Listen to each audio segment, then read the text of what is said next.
Hello, and welcome back to another episode of Criminal Justice Corner. This is a special episode of Criminal Justice Corner because we are live. This is December 2024. We're wrapping up right before Christmas, but we wanted to bring you guys a special episode. We're going to be talking about exploring generational trauma and racial bias in the U.S. criminal justice system. I could not do this show alone, so I had to bring you an expert panel. And today I have with me Erney Pinas, Chindia Illonka, and the Growfessor. Erney, can you tell us a little bit about yourself? Well, I was born in South America, born and raised in South America, lived in Europe, get my degrees. I'm an engineer and entrepreneur, and as such, I help industries and businesses to grow and shift from consumption to production. So help nations and so on. So that is what I'm doing. And I've been living in the US for years, just like my wife, Illonka. Nice. Now, Chindia Illonka, can you tell us a little bit about yourself? Yes. So I was born as Illonka Shaksi. I just published my book. It became an Amazon bestseller, Quantum Rebel. And as my Congratulations. author, thank you. Congrats. My author's name is Chindia Illonka. And so I work with visionary and visionary leaders, transformational change makers, emerging and seasoned, really to step into our greatness, and live from an elevated perspective of life in life, leadership, and business, where we're no longer settled by the binary choices of impact versus profit, achievement versus balance, success, versus meaningful.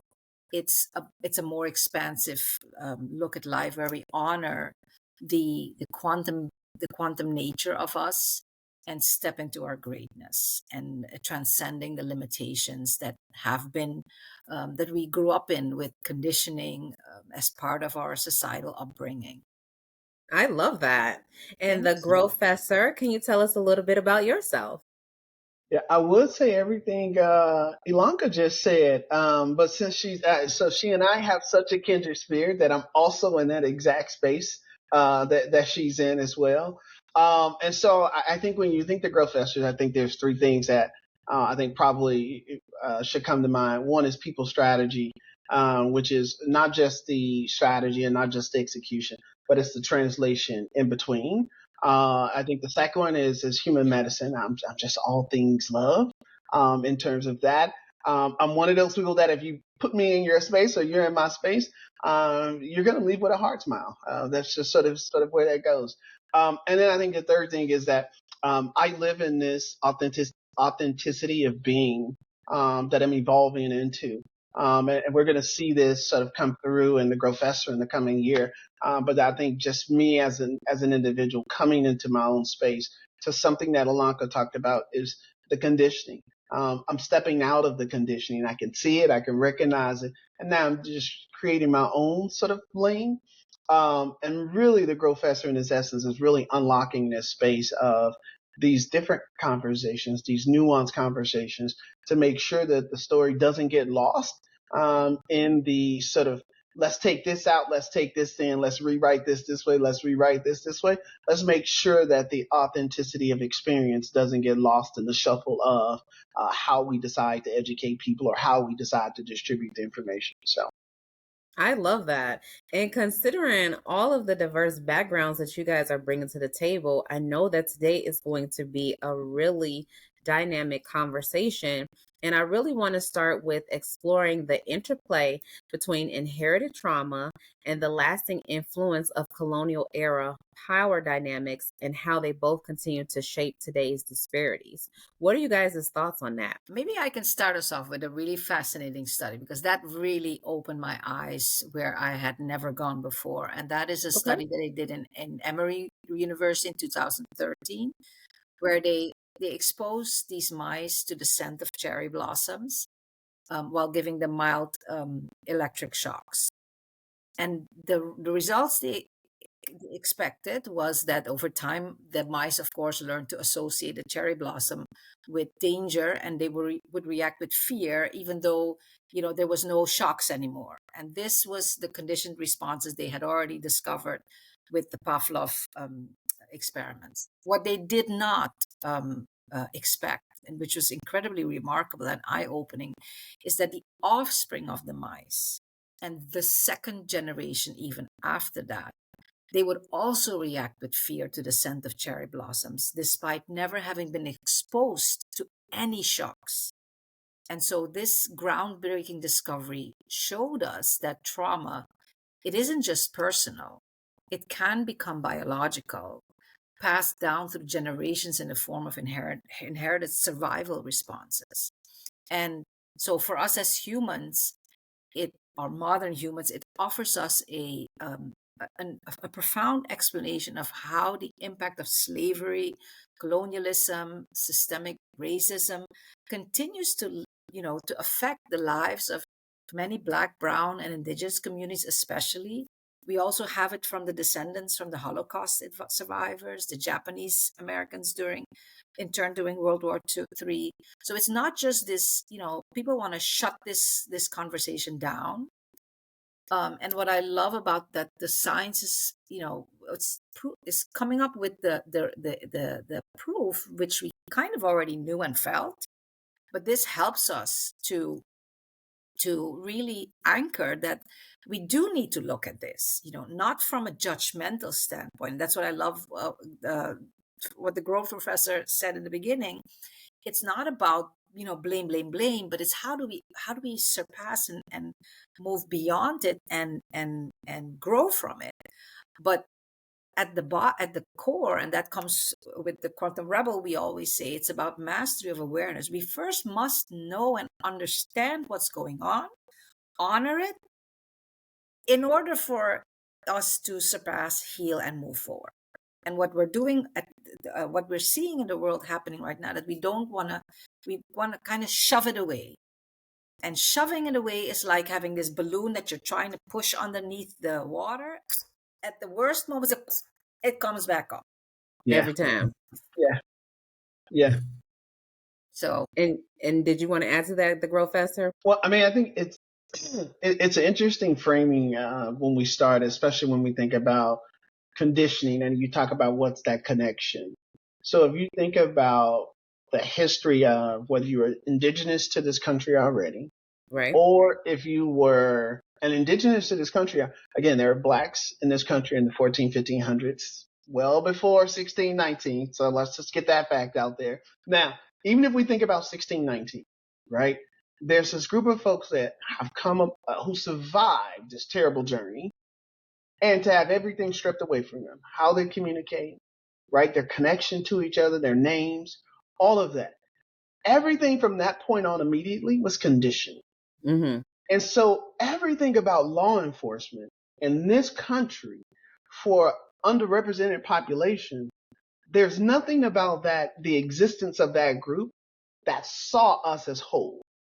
The entire time they had power over us, right, to do whatever they want to with no recourse of action. Yes. So when it happens now, we act like, oh my God, look, it didn't take George Floyd. While that was on camera, that wasn't the first time it was on camera. Look, Right. We got footage from the 60s with water hose, dogs, guys. So this isn't a sort of newness, but there's always been this sort of thing that we have to come to this sort of healing space.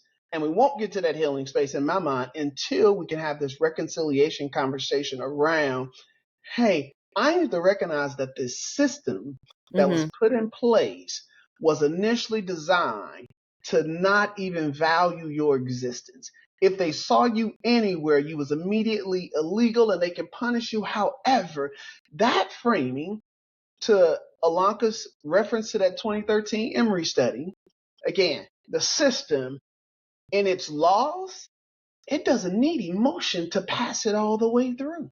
Right. So that when the people come in, they're getting immediately conditioned to, this is the training because this is the history of the legacy of what it means to be a law enforcement in this country. Just like the feeling for us when we get pulled over, it is hard for us to disassociate that feeling from the historical context of them, because that's also how they approach us. They approach us with this power dynamic versus approach me as a whole human. That the nuance of this conversation gets into when we want to have the conversation, whether it's intellectually, emotionally, whether it's about healing, we've got to unpack white supremacy at its root foundation. But if we don't want to deal with that, we're going to continue to sort of have these red herring conversations all over the place. I And agree. Ernie, I know you've got something. You've got a lived experience here. So bring it on home for us, Ernie. I was waiting for that word, white supremacist. There are two sides. I heard a study, I read the study of Illonka, and when I was young, I started out being my eyes open to the world, know exactly what I wanted at a very young age. But what I noticed, I was observing what was going around me, and I had white friends and black friends.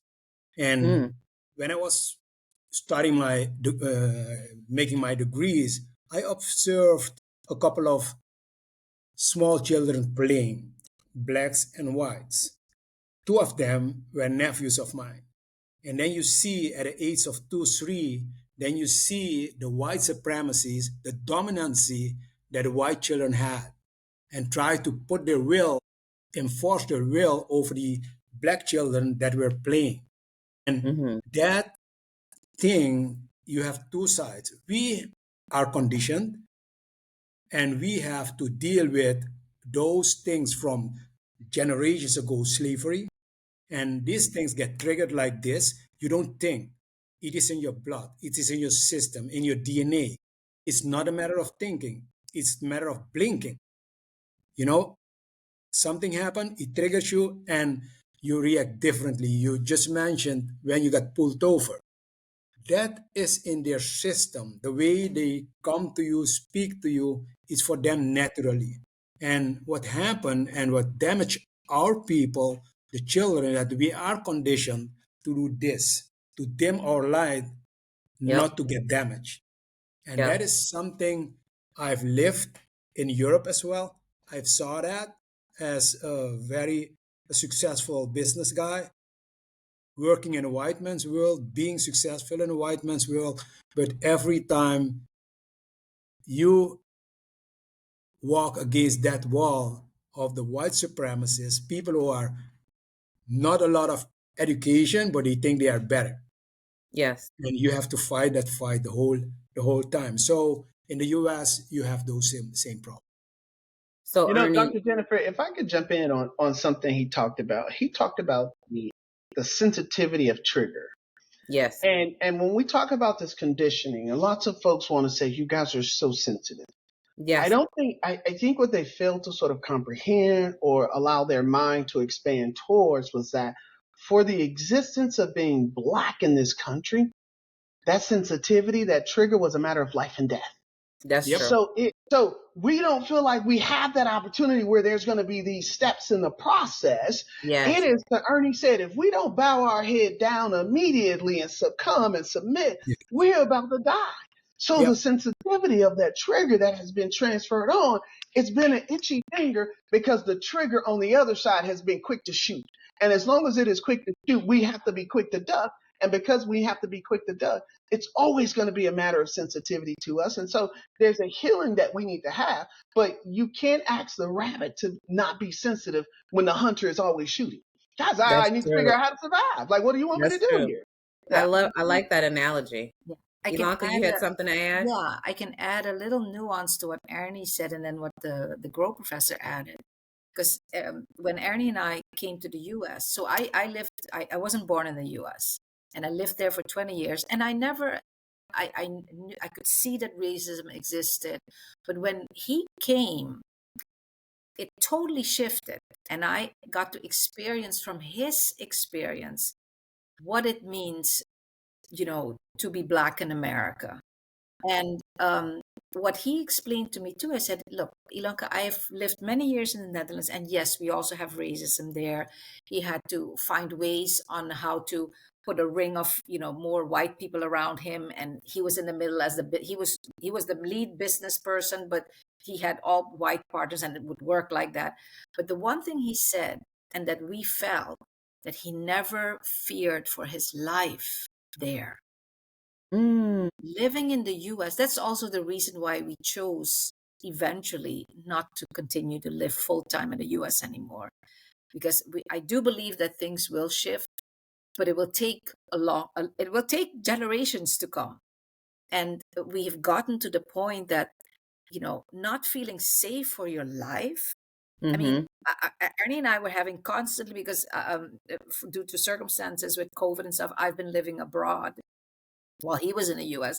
And I'm lecturing him all the time about, Ernie, make sure you don't, you stay calm. You don't let anybody, Wow. they stop you, because, and like, just a small example, I'll share this with you. We had invested tons of money to learn real estate, and Okay. they told us, go to the Yep. neighborhoods that are a little bit less, not the wealthiest, but Develop. and then less developed, and go make pictures. And so we did everything they said in the course, and we went out there making pictures, taking notes of houses that are foreclosing. All of a sudden we saw a sheriff's car behind us, and I can't tell you what that feels. I mean, many Blacks in America know what it feels like. And we immediately, I said, Ernie, just, put away. We're just drive calm. If they stop us, you don't say anything. You just say, yes, ma'am, yes, sir. You just stay calm. You do not argue with them, even if you think you're right. And that's the conversation we were having. And we literally, we threw away the investment and said, this is not for us, not in the US. Yeah, This is not that was the going last time we exactly. just stopped everything, because we realized that we are different beings. They see us like that. The So system sees if us a as white such. guy do exactly what we did, he don't have any risk. So the Yeah. system is set up like that you are suspicious. You're And I making told pictures. him, I said, if they stop us, because I'm not white, I'm half Black, but they don't see it because I have Chinese blood, so I have a mix of everything. So you don't see that. I look different. But I told him, if they stop us, you be quiet and let me talk, because then we'll be safe. And that's sad. That's That is sad. exactly, that is where we've come to. And that's why I believe that these conversations are so important. And it's not to lay blame, because we didn't live there. None of us lived there back then. We didn't even know if we were doing what, slavery and stuff. We don't, but we're living here, and we have inherited, all of us have inherited this legacy. And it will take all of us to look at this with different eyes, in a way that we can start rebuilding new systems and structure that are anchored in love, respect, compassion for the humanity of who we all are. And I wanted to go back to something Ernie said when he was in Europe and then in the US, and he was having to basically navigate both to, I guess, go along to get along. Ernie, did you want to expound on that? Yeah, if I look at myself, what he told me that I was a very good engineer, or I'm a very good engineer. So because I'm not a linear guy, I don't think linear. I have a connection with the source. So I use my sixth sense. So when I go to look at a project. I don't look at a project. I feel the project. I communicate with the building. So I have situations in Europe that they put people, engineering company with more than 100 engineers. I worked for them a while, and then I had open my own company, and then they had 3 or 4 engineers working on a problem 1 whole year. They could not solve it because most engineers are linear. They don't have a lot of dimensions. I have a multidimensional approach. So when I come, I communicate with your building and with the people, not only with the people, but the building. I feel the building. I'm not looking at the building. So what happened is that several times I solved problems writing 6, 7 pages full where other engineering companies could not find 1 or 2 problems. So if I look at that, being an expert in my field, then I still have to quote a lower price for what I'm doing. I'm 10 times better than them. Still, I have to quote a lower price to get into the door. And what I was doing, I was building what Illonka explained. I was the most important person. If you have an atom, you have the nucleus, and then you have the electrons and neutrons around it.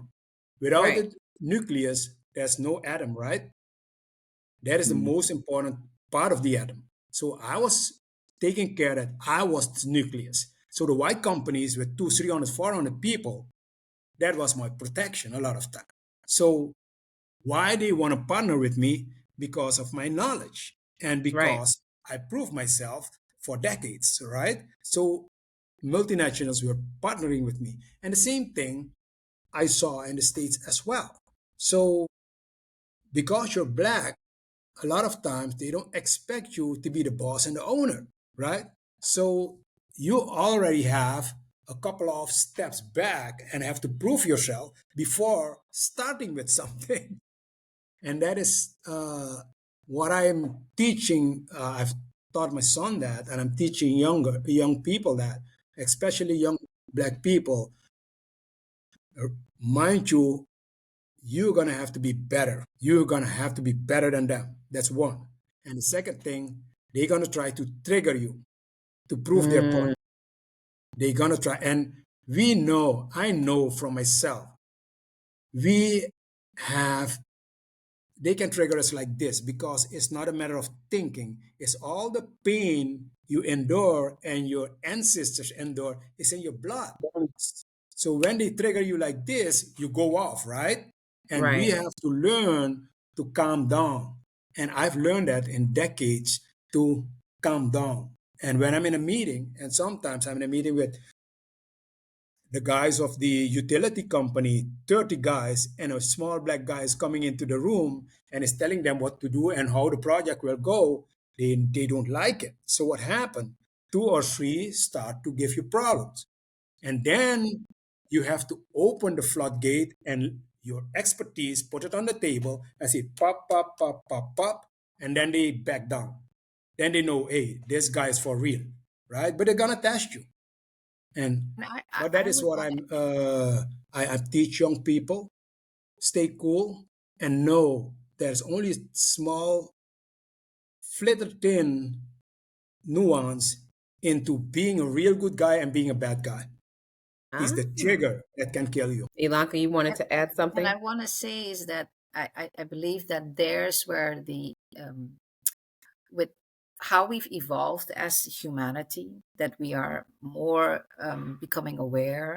I mean, there's more growfessors around, and our message is becoming more normalized Yes. because there is a way beyond calming down, and we have reached that point now in our humanity that we can go there, because once we realize that, that at our core, and we talked about atoms and electrons, that's what we are at our core. We all look the same. We're not black, we're not white, we're not brown, we're not yellow.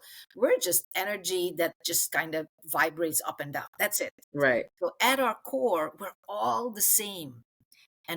And now that is slowly becoming more common sense, and people are starting to understand that we can actually lift this entire heaviness that has been with us, where we have to teach ourselves to calm down, to have the conversation, to do this, which we're all conditioning that we had to learn in order to deal with the systems that we have been a part of. But when we learn to heal, and we get into a space of healing that energy, we don't just we heal it down the generations. So both the legacy of of racism, of all this trauma that has been inherited, that can also be flipped around, where the healing can now also heal us forward and heal at the level of our biology, where we don't have to learn to adapt anymore, but it actually heals, so that our next generation, they can smell the cherry, but it doesn't trigger them anymore. Exactly. Yeah. Look, That's Yeah. the talk beauty about a of great day that'll be. yeah. And and I do in quantum level, I do talk about quantum timing, because things can happen just like that, but Right. they also happen across generations. Mm-hmm. And Mm-hmm. it's that dance of recognizing that time, that we have so much power in the now, but we do have to look down the generations for deep shifts to happen, you know? So The Growfessor, did you want to add to that? I mean, I think the piece that I probably would sort of use to maybe stitch this together is, it's in order to heal, right? You've got to disrupt the current conditioning that you have, right? For And sure. so I think in this sort of disruptive healing space, right, which is a space Growfessor loves to play in, but I think in the context of this conversation, you're looking at where, in a nuanced way, I wouldn't even say we need to be teaching ourselves to be better, because for so long we've taught ourselves that we need to be better than them. We need to work twice as hard. We need to be twice as smart.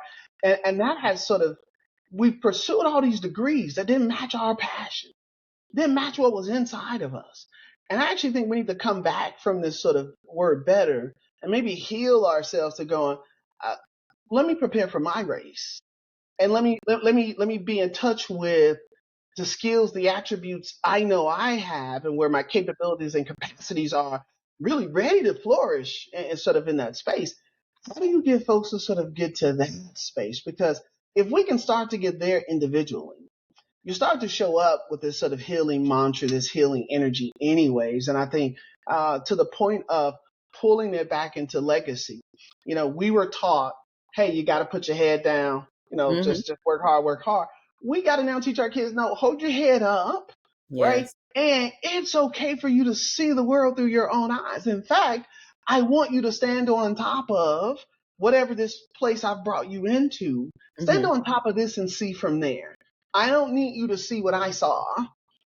So how do I use it as a way of teaching, as a way of healing, as a way of guiding, sort of as a way of sort of letting that piece go? And I think to what Illonka said, right? So Erney talked about giving back and making sure we understand these two things.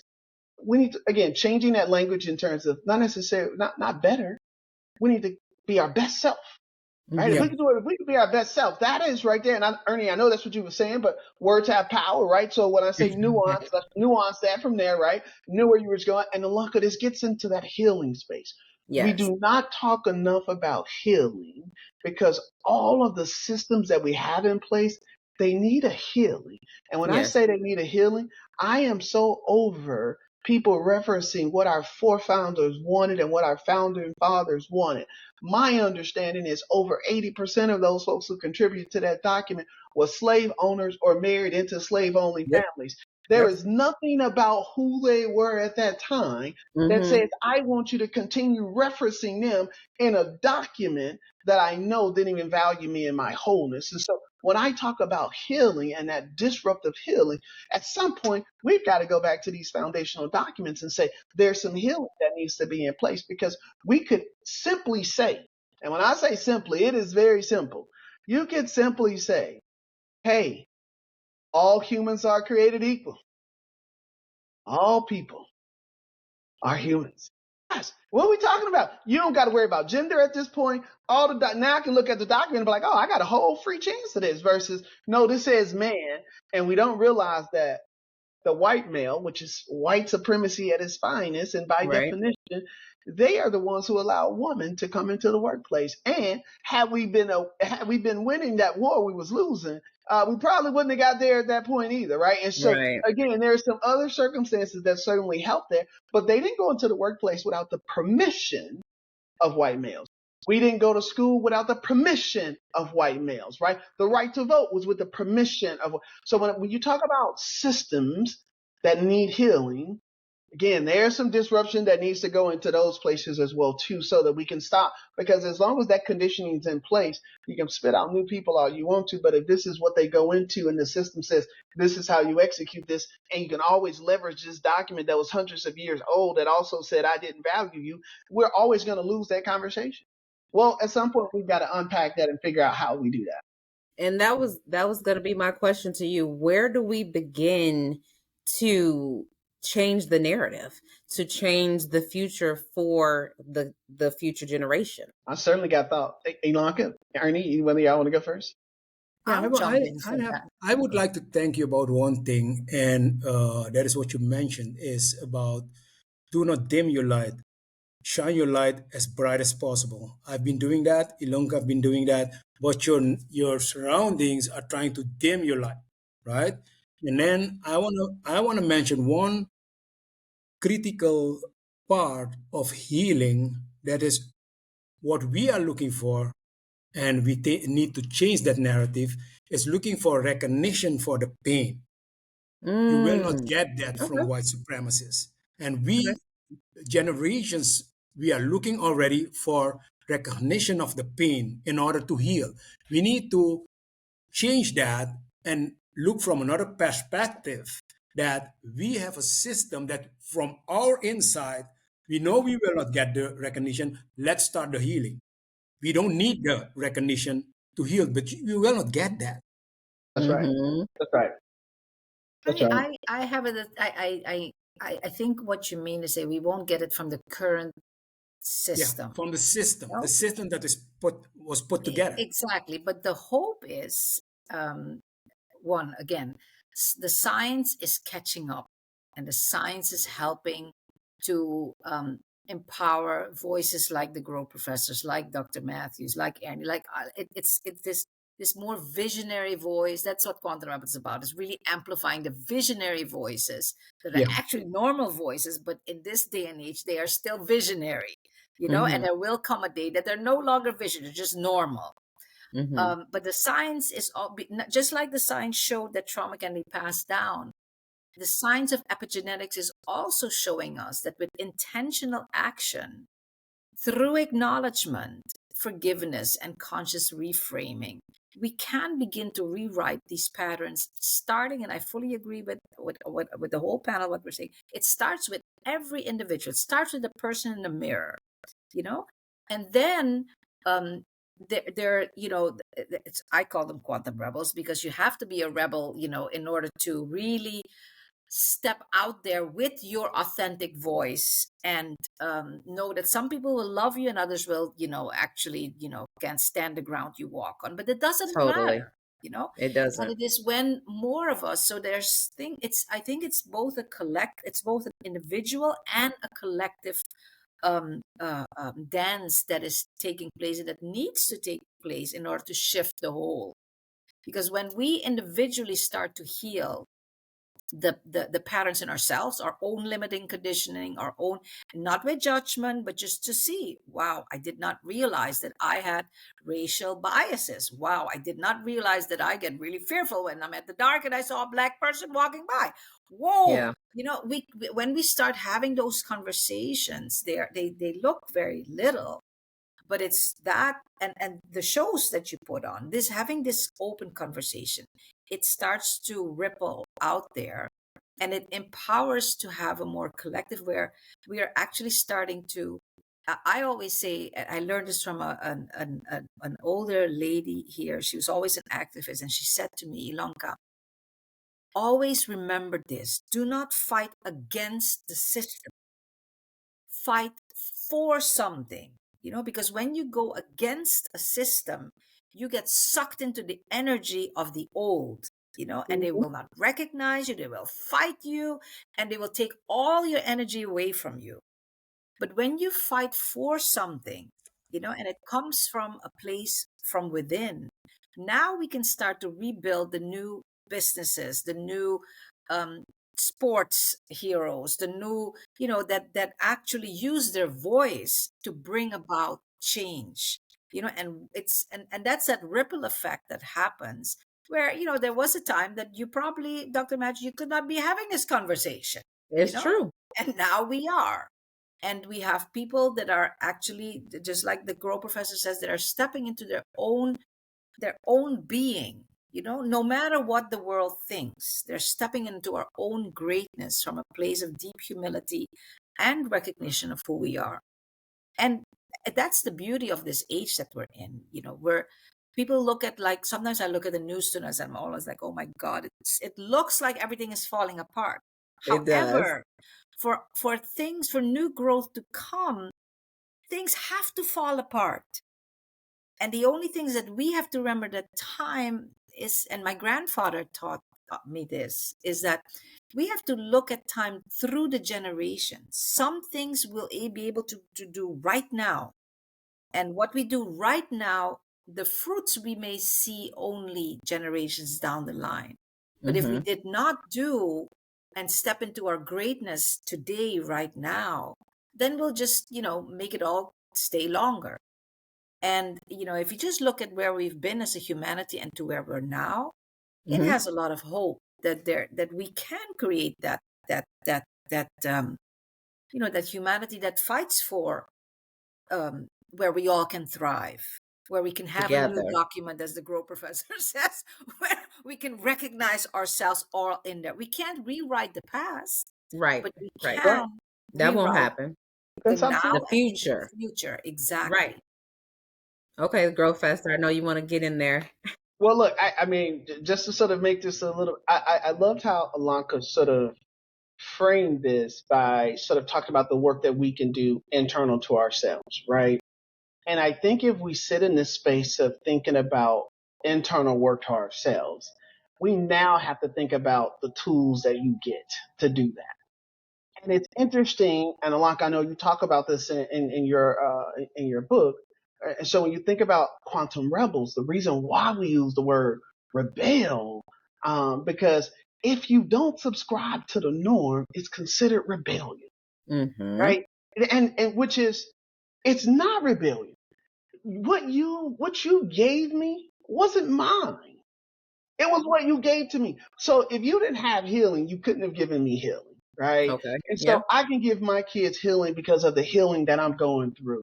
Again, a system cannot heal itself. So, Lanka, I love how you talked about there's no sense in fighting a system. We kind of have to fight how we be, how we show up. And to Ernie, to something you said, if we can get out of everybody thinking about what is this best in me, what is this story, what is my voice, and how do I go about doing this without considering yourself a rebel, without considering yourself with any of these negative terms that make the journey harder than it actually will be by its own self. There's no need to give it all these extra labels for that reason, right? And so I think when you're pulling this all the way through, I mean, I think it's really sort of the path forward requires us to think about healing in a way that we start to talk about it in a holistic way. Because Mm-hmm. it's not just because you was in a bad relationship or something happened in your family. It is also about you just finding the own identity of you.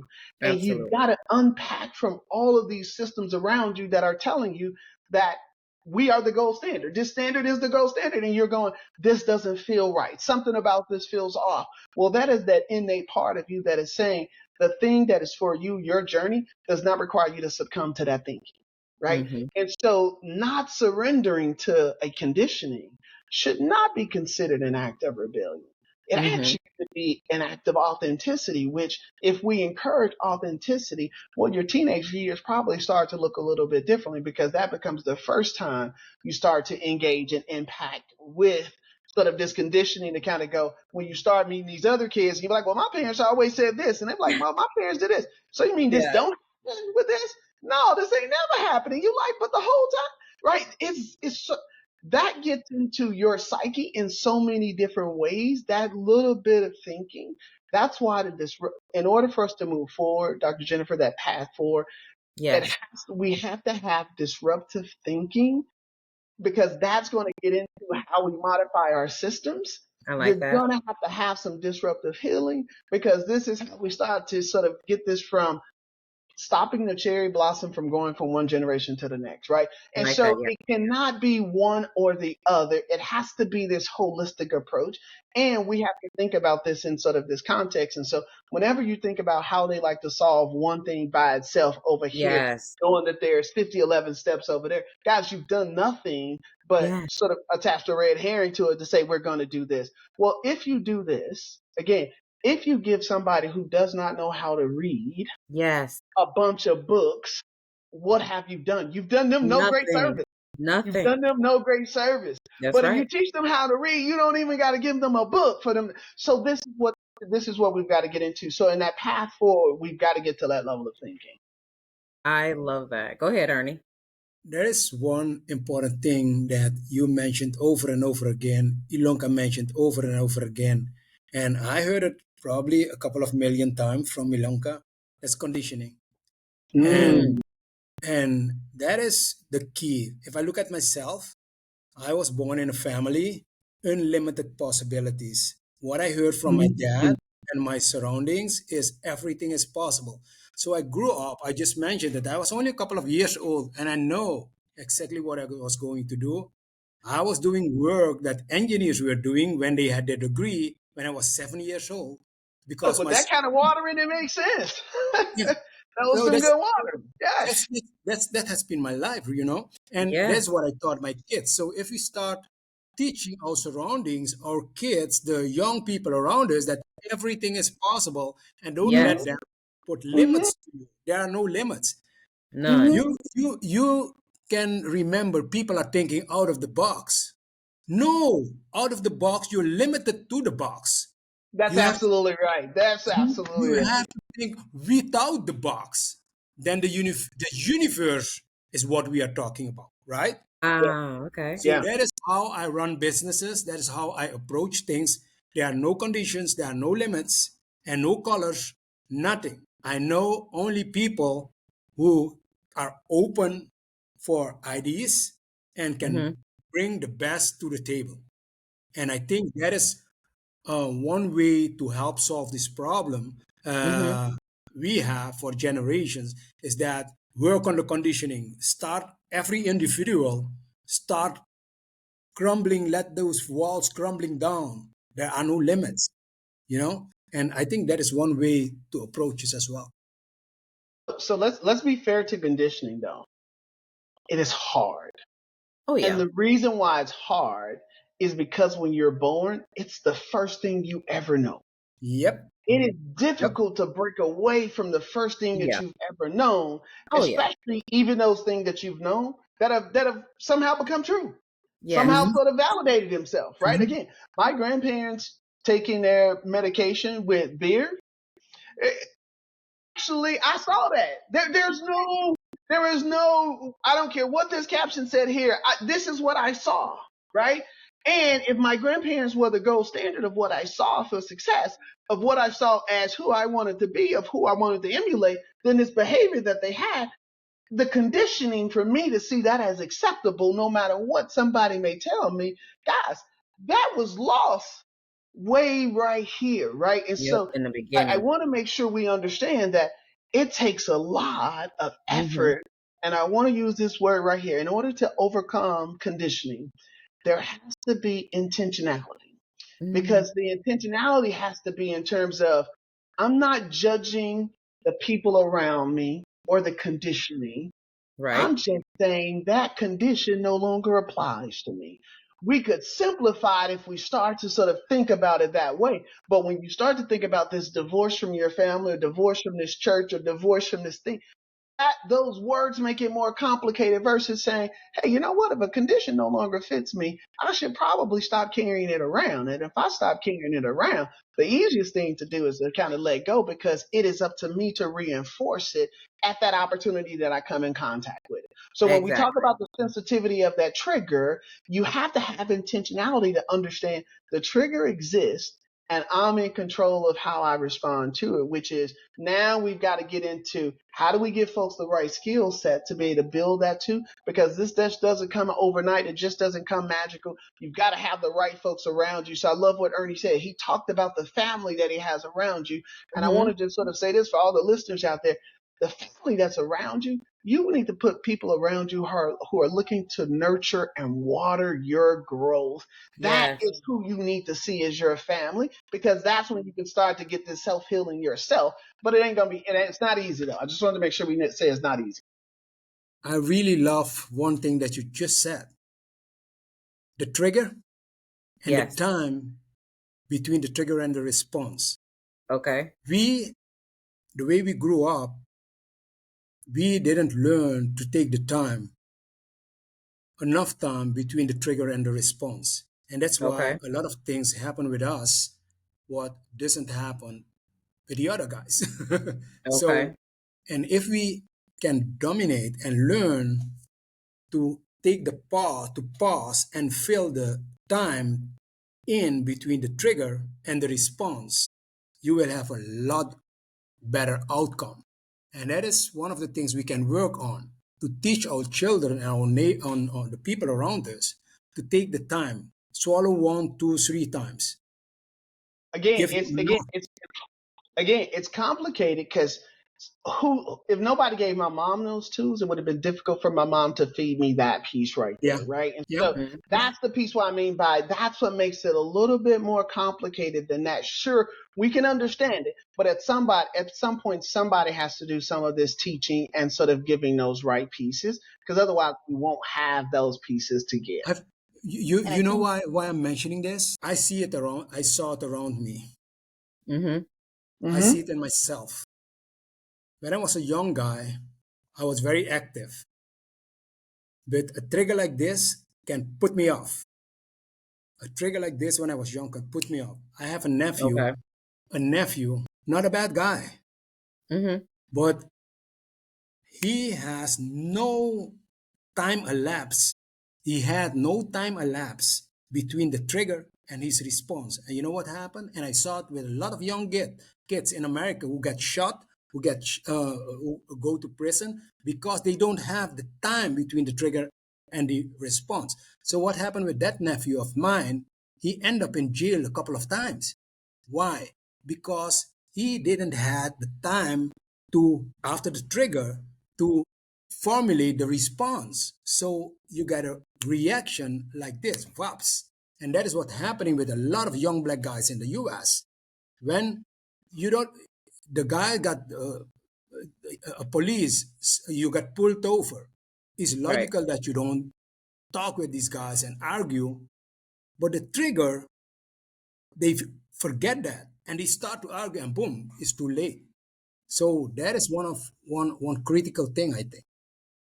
and I think that's where, from what we're all saying, is that, and I love what you're saying, Grow Professor, that it isn't easy. At the same time, we are living in a place where we have where it is now not only possible, but it is becoming more normal to really step into and to see the power that is within us. Mm-hmm. And that's why it is so important, because we have to create the new systems and structures around us. And that sounds very general, but that means new schoolings.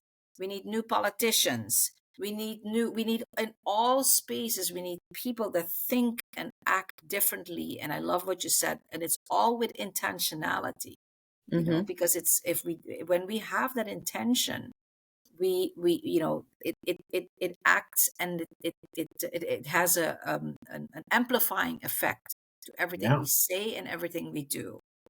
And so and that's why I always say, when I work with leaders, I always tell them, I said, it starts with the person in the mirror. I know you don't want to hear that, but it does, and so it's personally and it is collectively. But the Right. systems and structures, a lot of people think, oh, those are things that are there. We made those system structures. Maybe not we personally, but whoever the we's were, so many generations ago. Now, that's what makes it hard, because since we made them, we don't want to give it up, because that kind of, we feel like we're being blamed, that we're taking it personal when we're saying this system doesn't work anymore, because we had, or our forefathers had, some role in creating these systems and structures. Right. And that's where, I do talk, and I understand you fully when you talk about that we shouldn't be rebels. I talk about a quantum rebel and a revolution that is Yeah. actually based in love, because That's that is absolutely where right. we're going back to. That is where it's all comes down to, because love doesn't know any color. Love is what Mm-hmm. binds us all. And Right. as a humanity, when we each learn to own or relearn to own our power, and recognize the greatness that is within us, from a really a space of humility and honoring ourselves and our Mm-hmm. neighbors, that's when change starts to happen. And and that's why it's very important, and that's why I always talk about, it's about, in the first place, it starts with mastery of awareness. Mm-hmm. Awareness of ourselves, awareness of who we elect, awareness of how the words we use, and knowing that and it's one of the, in Quantum Rebel, I mentioned, I have certain frameworks that come through. One of them is the 7 shifts of transformation. I talk about consciously reframing that. Yes, someday may look horrible. It's Mm-hmm. like a lot of people woke up and saw what happened.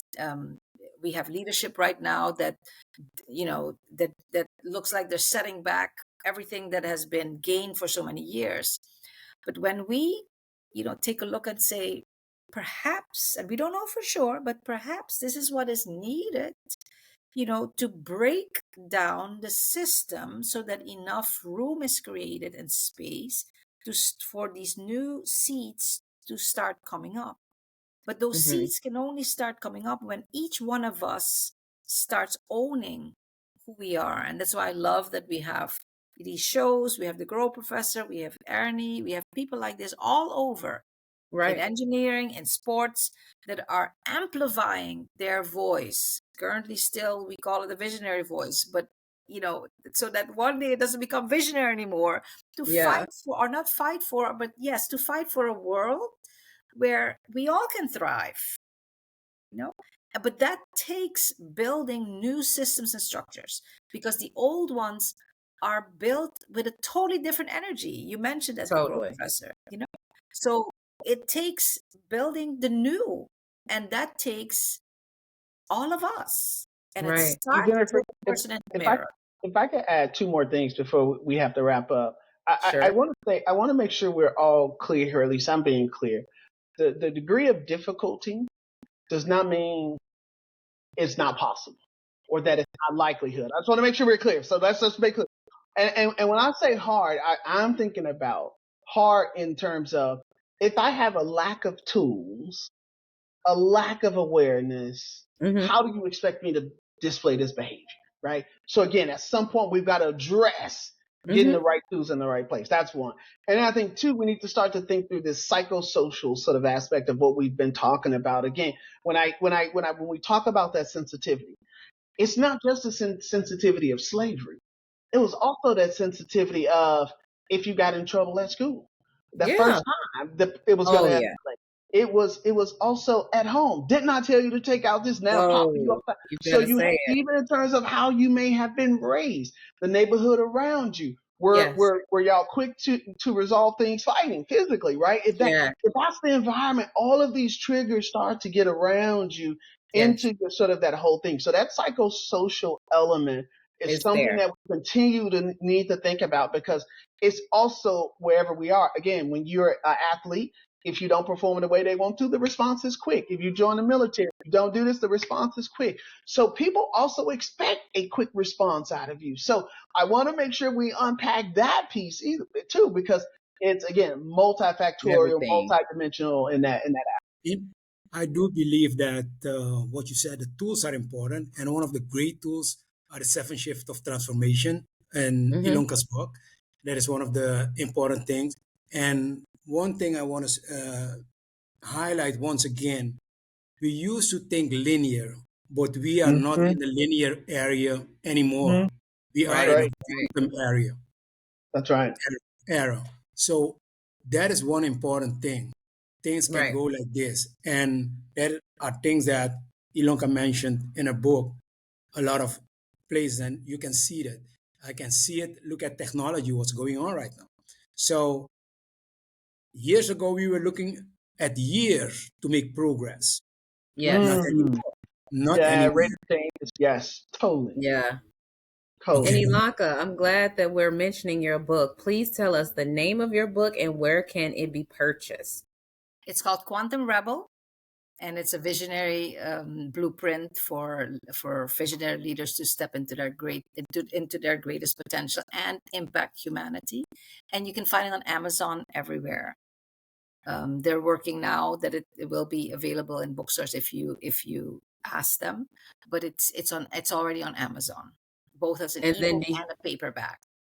do you have a website for the book too? Yes, it's called www.thequantumrebel.com. Awesome. Yes. So we definitely want to encourage people to purchase the book. And what I always like to leave my listeners with is a takeaway. So if everyone could give one takeaway from this conversation today, I would really appreciate that. Illonka, since we're already talking to you, I'll let you go first. So Okay. what is one takeaway that you would love for the listeners to have based on our conversation today? Okay. I really love that we address the idea that it is possible. We live in a world, the quantum world is not about certainty, but it is about possibility and probability. And the Mm-hmm. more that we own our greatness, the more we up the probabilities of us really being able and empowered to shift this world away from resistance and into creation, because that is where we are starting to create the new world that is based on love, respect, honor, of all humanity. Mm-hmm. Erney? Well, one of the things that I would leave the people with is never dim your light. Be the best Ooh, I version of like that. yourself, and there are no limits. There are no limits.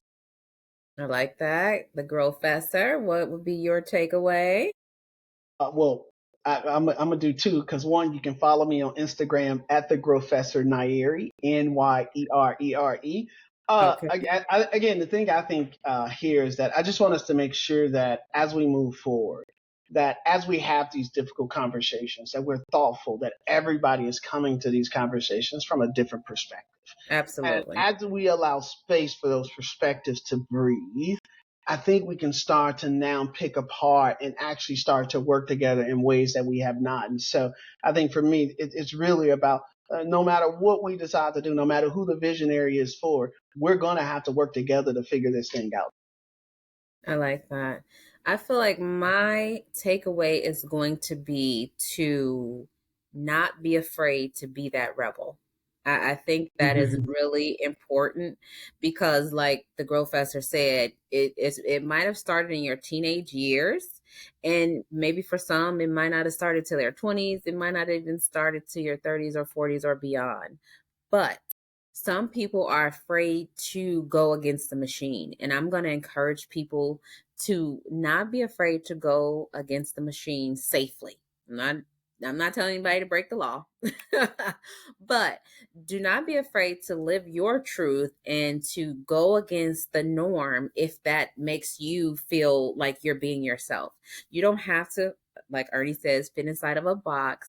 You have to be you at the end of the day. No one can live your life for you. You have to live for you. So that's going to be my takeaway, is not to be afraid to be a rebel. Anybody want to add anything based on that? Look, I you trying to really get us love back, yeah, because you're trying to get us back started up, right? Because again, I want to make sure that again, you're not bucking against the grain and just being who you are. Exactly. So again, this rebel status, whoever decides to be a rebel after this conversation, take it as a positive, no matter who tells it to you. Just know that you're breaking through conditioning. I just want us to put some positivity on the fact that rebellion is not a negative thing. Exactly. Erney, think, I see you. Fighting for. I don't want to put it that going against what is normal. No, That's right. it's blazing your own trail, and that is Oh, yeah. how you make progress. That is There how we Yes. go. I've seen. That is how I've seen 3,000% of growth. That is how I've Look seen at it. that. Blaze trails, I love blaze that. trails. I love that, Erney. What do you want to And say, Illonka? collectively, I was going to say, I love what your takeaway, Dr. Matthews, because collectively, it starts with the individual, but Yes. collectively, we are shifting the Yes. Yeah. world, and we Oh, yeah. are lifting up our as a humanity, and for the next generation, including our own, to have a different, more elevated experience. And it is possible. It's already happening. We just have I to love look with that. different eyes also. Yes. No, I love that. That is one thing I want to ask. If people want to know about the way I think about doing things, blazing trails, they can read something about me at www.erneypinas.com. That's my Look at website. that. I didn't know you had a website, Erney. Oh, Thank it's you. a great site, by the way. I checked it out. I didn't know that one, Erney. I Thank checked you out for the book that. before I got here, and now, and I was like, I gotta be prepared. I don't know where they coming from, but I'm gonna be ready. I'm gonna be ready. So, look, I Thank think you. all things grow. That means you gotta prepare before you get there. Look, Absolutely. Amen Thank to you for that, sharing. Growfessor. that's right. That's Thank right. you for sharing that, Erney. I appreciate that. So now we know where to find all of our guests on the World Wide Web. I want to thank you guys for being a part of our December panel. This is one of many panels that we will have going forward on Criminal Justice Corner.